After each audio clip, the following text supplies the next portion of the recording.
Okay, picture this. Two really brilliant psychology professors, Peter Salovey from Yale and John Mayer from the University of New Hampshire, they're like painting a house together one summer, just chatting about politics. Right, a totally normal thing to do. Exactly.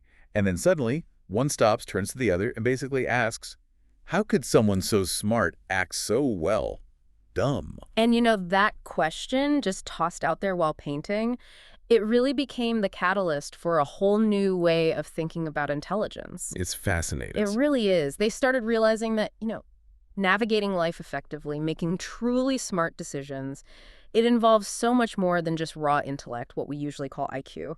And that whole line of thinking led them to publish their first big paper on it back in 1990. Then, of course, Daniel Goleman came along and just blew it up for everyone with his bestseller, Emotional Intelligence, in 95. Yeah, Goleman really brought it into the mainstream conversation. So that original question, it just unlocks this whole dimension beyond book smarts or test scores. So today, that's what we're doing, a deep dive into this other intelligence. Emotional intelligence, or EQ.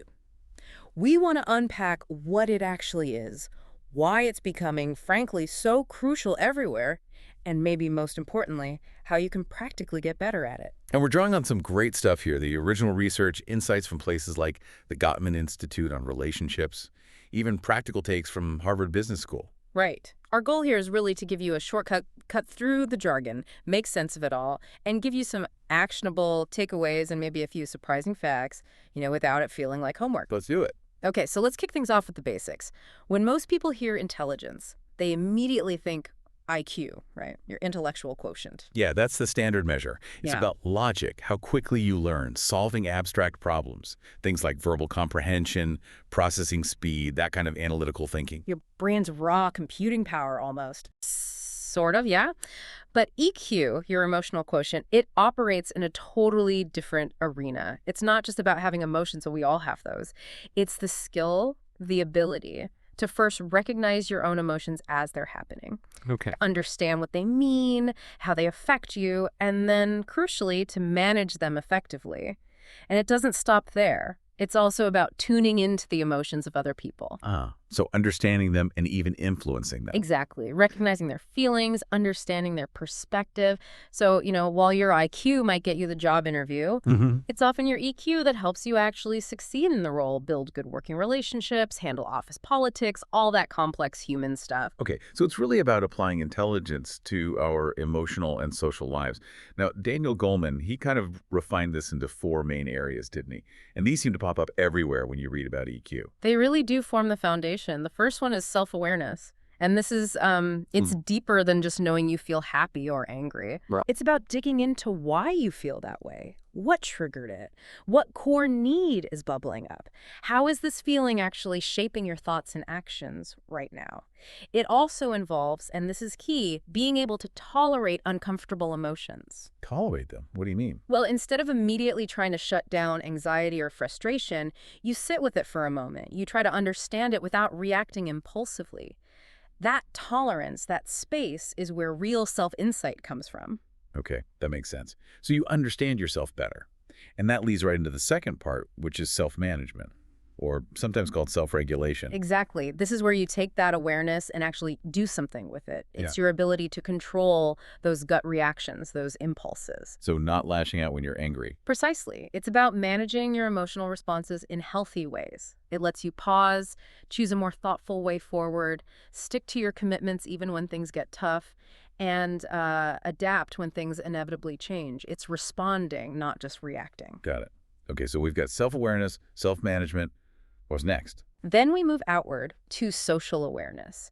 And a huge piece of this is empathy. Empathy. Okay. So social awareness isn't just, noticing other people are in the room. It's about really tuning in to their emotions, their needs, their concerns, picking up on the subtle stuff, the tone of voice, the body language, what's not being said. Reading the room, basically. Reading the room, exactly, but also reading the individuals in it. And empathy specifically is that ability to genuinely understand and even share the feelings of another person, to sort of step into their emotional shoes, even if you see the situation completely differently. That sounds challenging, but really important. It is. And it leads directly to the fourth component, relationship management. sometimes kind of social skills. Okay, so this is where it all comes together. This is where the rubber meets the road, yeah. It's how you use your self-awareness, your self-management, and your social awareness to build and maintain healthy, effective relationships. So like how you communicate, handle disagreements. All of that. Can you express yourself clearly and respectfully? Can you inspire or influence others? Can you work well as part of a team? Can you navigate conflict constructively, finding solutions instead of just winning arguments? It's putting all the other pieces into action in your interactions. And the really key thing you mentioned earlier, these aren't fixed traits, right? This isn't like eye color. Absolutely not. That's probably the most crucial takeaway. These are learned skills. They are capabilities you can actively develop and strengthen throughout your life. It takes practice, definitely, but it's absolutely possible to improve your EQ. Okay, so we've defined it, broken it down. These skills sound incredibly valuable. Hmm. But let's talk about the why. Why does this actually matter day to day? Let's start close to home relationships. Romantic partners, family, friends. How critical is EQ there? Oh, it's fundamental. It really dictates the quality of connection. Think about couples' EQ influences, how they communicate their needs, how they listen to each other, and especially how they handle disagreements. Right, conflict is inevitable. Exactly. And with higher EQ, partners can express their feelings more clearly without blame.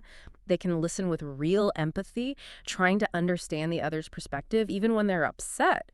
And crucially, they can regulate their own reactions. They don't just fly off the handle. Which builds trust, I imagine. Huge trust. And resilience. It helps couples navigate the inevitable tough times much more effectively. There's actually research, Dr. Shirley Glass highlighted this, showing that emotional disconnection is often the first step towards things like infidelity. So building EQ isn't just nice to have, it's about actively safeguarding the relationship. Yeah, that really puts it into perspective. The example you shared about Alex and Jordan really brings this to life, too. Yeah, that's a great illustration from the materials. They'd been together 6 years. Arguments were getting worse. Alex felt unheard. Jordan thought Alex was, too emotional. Classic breakdowns. Been there. Right. But they consciously started working on these skills, learning to pause before reacting, that self-management piece, learning to really listen and validate feelings, the social awareness and empathy part. And they mentioned emotion coaching conversations. Yes. So instead of jumping to fix things or dismiss feelings, they learned to acknowledge the emotion. Like the time Alex came home super stressed, and Jordan, instead of giving advice, just said, "Wow, that sounds like a really tough day. I can see why you're feeling overwhelmed." And that made a difference. Huge difference. Alex apparently teared up, just feeling truly heard. It showed them that it wasn't always about the topic of the argument, but about feeling emotionally seen and validated. Those small shifts, like Jordan just listening and validating, started to change everything. It underscores that communication is so much more than just the words we use. It's the feeling behind them. That's powerful. Okay, so it's vital at home. Yeah. What about at work? How does EQ play out in our professional lives and leadership? So often we think it's all about smarts or technical skills there. That's the common assumption, but the data really challenges it. One source mentioned that 71% of employers value EQ more than IQ. 71%, that's huge. It is, and it's often cited as the single strongest predictor of performance, especially in leadership roles. It's even been called an entry-level requirement for executive positions. Wow. Okay, so why? What does EQ enable in the workplace specifically? Well, think about it. Effective coaching requires empathy and clear communication. Managing stress, both your own and your team's, requires self-regulation. Giving feedback that actually helps people grow, rather than making them defensive, takes social awareness and careful relationship management. Right. Leaders with high EQ, they tend to inspire more confidence, more commitment. People feel cared for, understood. And that doesn't just feel good, it leads to tangible results. Like the examples you found. Exactly. L'Oreal finding their high EQ salespeople boosted revenue by over $2.5 million. The U.S. Air Force saving almost $3 million in recruiting costs by screening for EQ. That hotel in Orlando improving guest satisfaction, cutting turnover, boosting market share by nearly a quarter, all linked to EQ initiatives. Those are serious numbers. It's not just fluff. Not at all. It hits the bottom line. And the flip side is also true. Think about that John, the CEO story. Okay, the cautionary tale. Right.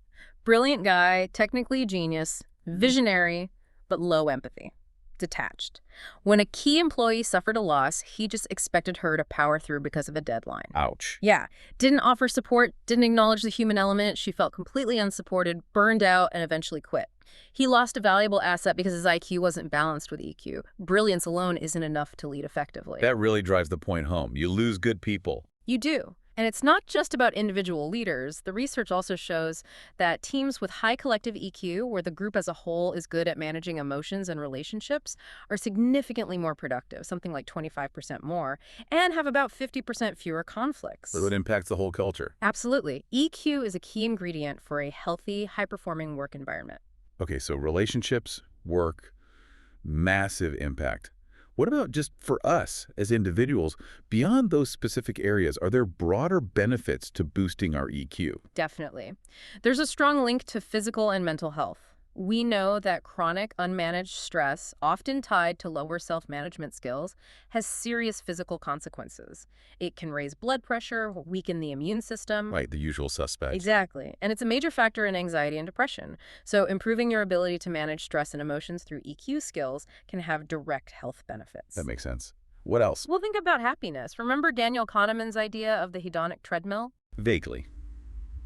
The idea that more money or success doesn't keep making you happier past a certain point. Precisely. You achieve something, feel good for a bit, then adapt and want the next thing. EQ can help you get off that treadmill. By understanding and managing your internal state, your emotions, your reactions, your expectations, you can cultivate a more stable sense of well-being that isn't solely dependent on external achievements. So EQ helps you become happier from the inside out, rather than chasing external things. That's a good way to put it. As Goleman argued, ultimately, emotional intelligence just helps people make better decisions across the board in their career, sure, but also in their education, their personal choices, leading to a more effective and hopefully more fulfilling life overall. Okay, this is all incredibly compelling. It really makes a strong case for why EQ is so important. Which brings us to the big question.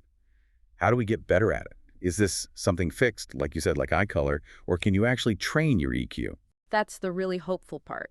Unlike IQ, which tends to stay relatively stable after your teens, emotional intelligence is definitely trainable. It's a set of skills, and like any skill, you can improve with conscious effort and practice. Okay, that's great news. So it's not like, oh, I'm just not good with people. You can actually learn this stuff. Absolutely. It takes work, it's a continuous journey, but yes, you can learn and strengthen these skills throughout your life. Fantastic. So for everyone listening who's thinking, okay, I want to work on this, let's get practical. What are some actionable strategies? Let's go through the 4 components again, starting with self-awareness. How do you actually get better at knowing what you're feeling and why?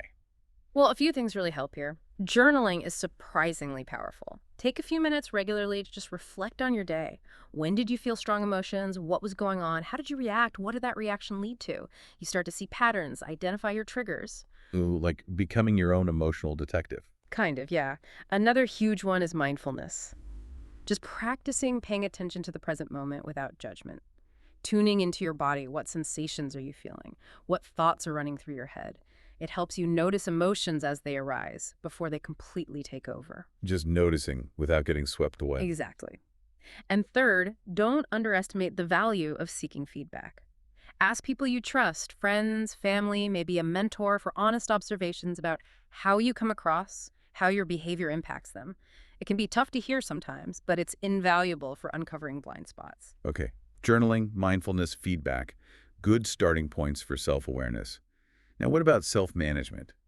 Once you're aware of the emotion, how do you stop yourself from, say, sending that angry email? The angry email. We've all been tempted. A core technique here is the pause. It sounds simple, but consciously creating even a tiny space between the trigger, the thing that makes you angry or stressed, and your reaction can make all the difference. Like counting to 10. Or taking 3 deep breaths, or just mentally saying pause to yourself. That micro break allows your rational brain to catch up with your emotional brain, giving you a chance to choose a more thoughtful response. Instead of just reacting on autopilot. Exactly. Another strategy is finding healthy channeling for intense emotional energy. If you're feeling frustrated or anxious, find a constructive outlet. Go for a run, listen to music, draw, talk it out with someone, whatever works for you, to release that energy without damaging anything or anyone. Makes sense. And you mentioned cognitive restructuring. Sounds complicated. It's basically challenging your negative thought patterns. When you have a thought like, this is a disaster, ask yourself, is that really true? Is it definitely a disaster? Or is there another way to look at this? It's about reframing those automatic negative thoughts that often fuel difficult emotions. Okay. Pause, channel, reframe. Got it. Moving outward again. Social awareness. How do we get better at tuning into other people's feelings, at developing that empathy? Number one here is active listening. And I mean truly active. Put away your phone, make eye contact, lean in. Don't just wait for your turn to talk. Listen to understand their perspective. Ask clarifying questions like, so if I'm hearing you right, or tell me more about that part. Avoid interrupting. Really focus on them. Totally. Second, make a conscious effort to observe nonverbal cues. So much communication is nonverbal tone of voice, facial expressions, posture, eye contact, or lack thereof. Pay attention to these signals. They often tell you more about someone's emotional state than their words do. Reading between the lines emotionally. Exactly. And finally, actively practice empathy. Make a deliberate effort to imagine how the other person might be feeling, what their experience might be like from their point of view. Even if you disagree with them, try to understand the emotions driving their behavior. It's a muscle you have to consciously exercise. Okay, active listening, observe nonverbals, practice empathy. That leads us to the final piece, relationship management. Putting it all together to build better connections. How do we strengthen that? This is where you integrate everything. A big part is simply communicating clearly and respectfully. Using I statements is classic advice for a reason. Instead of, you make me feel, try, I feel emotion when situation, because it expresses your feelings without blaming the other person. Takes the accusation out of it. Right. Another key skill is learning to manage conflict effectively. See disagreements not as battles to be won, but as problems to be solved together. Focus on the issue, use empathy to understand the other side, and look for solutions that work for everyone involved. Negotiation, not confrontation. What else helps? Don't forget humor and play. Sharing laughter, being playful, it's a natural stress reliever. It builds bonds, increases empathy, and can lighten tense situations. It balances out the serious stuff. Good point. Sometimes we get too serious. We do. Yeah. And lastly, a really crucial one, set healthy boundaries. Understand your own limits, what you're willing and unwilling to do, what treatment you'll accept, and then communicate those boundaries clearly and assertively, but respectfully. It's essential for protecting your own well-being within relationships. Hashtag, tag, outro. Wow. Okay, so as we wrap up this deep dive, it's really clear that emotional intelligence isn't just some, nice to have soft skill.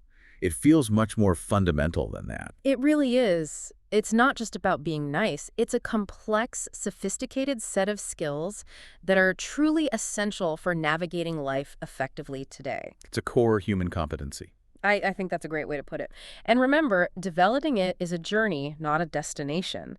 But it's a journey that equips you with these incredibly valuable human skills to connect, to understand, to manage yourself and your relationships, and ultimately, to flourish. You mentioned Daniel Goleman's wish earlier. Yeah, I find it really powerful. He said, "My wish is that we care more about what is going on in the world at large and use EQ to address the problems in front of us." That really broadens the scope, doesn't it? From personal well-being right up to global challenges. It does. So maybe a final thought for everyone listening. If EQ helps us make better decisions personally, build stronger relationships, lead better, what could happen if we collectively got better at this? If we consciously use these skills, noticing, caring, understanding, managing ourselves to tackle the big, complex problems facing the world, how might that change things? It's a provocative question. It is. And maybe on a smaller scale, just for this week, what's one small step you could take? Pick one skill we talked about, maybe pausing before reacting or really actively listening to someone. Just try it, practice it, and see what happens. Observe the ripple effect, even a small one, in your own life.